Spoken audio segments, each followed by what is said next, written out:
All right, let's just jump right in. For literally centuries, we have been tangled up in this huge debate about one single question. Where does our human nature actually come from? And, this question, it shapes everything, our politics, how we raise our kids, you name it. So today, we're going to unpack the big theories that have tried to give us an answer.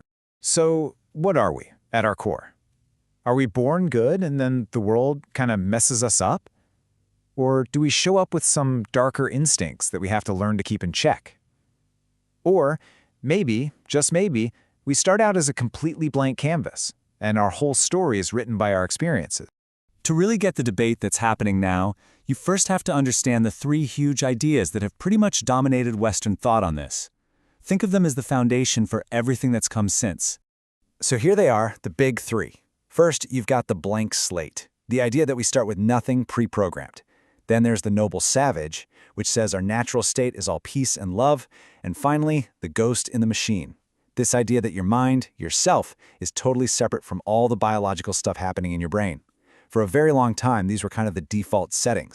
But out of those three, one idea just took over and became incredibly influential, especially in the 20th century.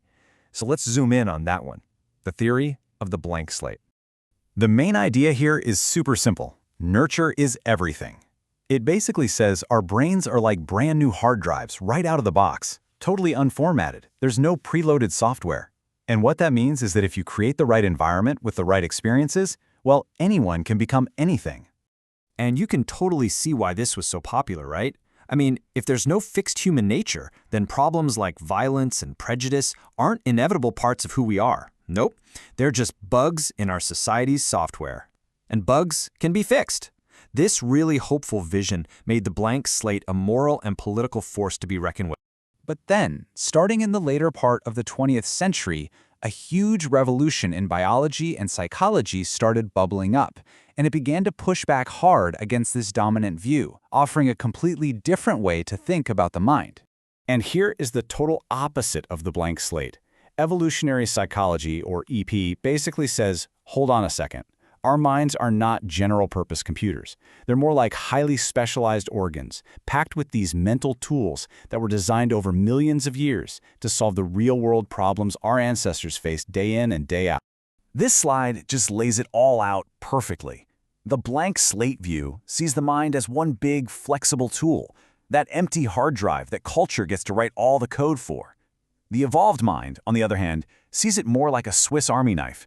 Or, a better metaphor for today is probably an iPhone that comes preloaded with a bunch of specialized apps, each one designed to do a very specific job. Okay, so what in the world does a mental tool actually look like? Well, a classic example comes from the pioneers in this field, Lida Cosmates and John Tooby. They found that people are, frankly, terrible at solving abstract logic puzzles. But, and this is the amazing part, we become brilliant at the exact same puzzle if you frame it as a social situation where you have to spot a cheater. It suggests we don't just have one logic app, we have a super specific cheater detection app.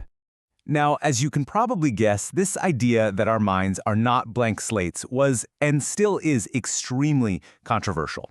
It pushes a lot of buttons and brings up some really deep-seated fears about what an innate human nature could mean for us all. The psychologist Steven Pinker really nailed it when he identified these four big fears that pop up whenever you talk about a biological basis for our nature. So let's just go right at the biggest one, the fear of inequality. This is probably the #1 concern for a lot of people. The thinking goes, if we're not all born as identical, interchangeable slates, does that give people a green light to justify racism, sexism, and all kinds of horrible bigotry? It's a genuinely scary thought. But here is the absolutely crucial counterargument. The reason we fight against bigotry isn't a scientific one, it's a moral one. See, equality is a principle. It's a policy that says we must treat every single person as an individual, not as a stand-in for some group. And that principle is true no matter what science might find out about group averages. And this really gets to the heart of it all. To explain why someone does something is not the same as excusing it. In fact, if we want to build a better society, understanding our darker impulses is the only way we can figure out how to design systems to keep them in check. Biology isn't an excuse, it's a diagnostic tool. But, even as this idea started to gain ground, the science itself was already evolving again. So just like the evolved mind came along and challenged the blank slate, there are new ideas popping up now that are challenging that classic EP model. The story, believe it or not, does not end here. The classic EP view can sometimes sound a little rigid, like we're just cavemen with iPhones running on ancient software that's totally out of date. But is that really the whole story? I mean, what about the absolutely massive role that our culture and our technology play in how we think right now? And this leads us to a newer, really fascinating idea that builds on everything we've talked about. Some people call it the extended mind. It argues that our human nature isn't just some fixed thing we inherited from the past. It suggests our minds don't actually stop at our skulls, that our thinking is something we actively build, using the world around us. The change in metaphor here is everything. If classic EP sees the mind as a finished product, that Swiss Army knife, this new view sees it more like a garden. Our evolved biology gives us the soil, the seeds, the potential, but the garden that actually grows, well, that depends entirely on how we actively cultivate it through our culture, our technology, and our social lives. What this really means is that we are, at our core, hybrid beings. Our thinking doesn't just happen inside our heads. It extends out into our tools, our language, our institutions. Just think about your smartphone for a second. It's not just a device you use. It actually functions as an external part of your memory. In this view, you can't even pull nature and culture apart anymore. They're woven together into one single evolving system. So, after this whole journey, where do we land? Well, we've moved way past a simple black and white debate and into a much richer and, more complex reality. We started with a thesis, the blank slate.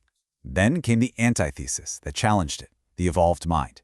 And now we're finally arriving at a kind of synthesis, this idea of a cultivated mind, where nature and nurture aren't fighting each other, but are actually partners in a creative process that never stops. So if there's one big thing to take away from all this, it's this. The old question, is it nature versus nurture, was just the wrong question from the start. The real understanding now is that it's nature via nurture.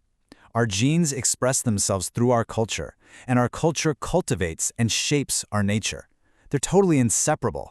And that leaves us with one final, and I think pretty profound thought. If our minds aren't these fixed things, set in stone, but are more like gardens that we have to tend, well, that changes everything. The focus isn't just on discovering what we are, it becomes about deciding what we want to become. And that puts a massive amount of responsibility right back on our own shoulders.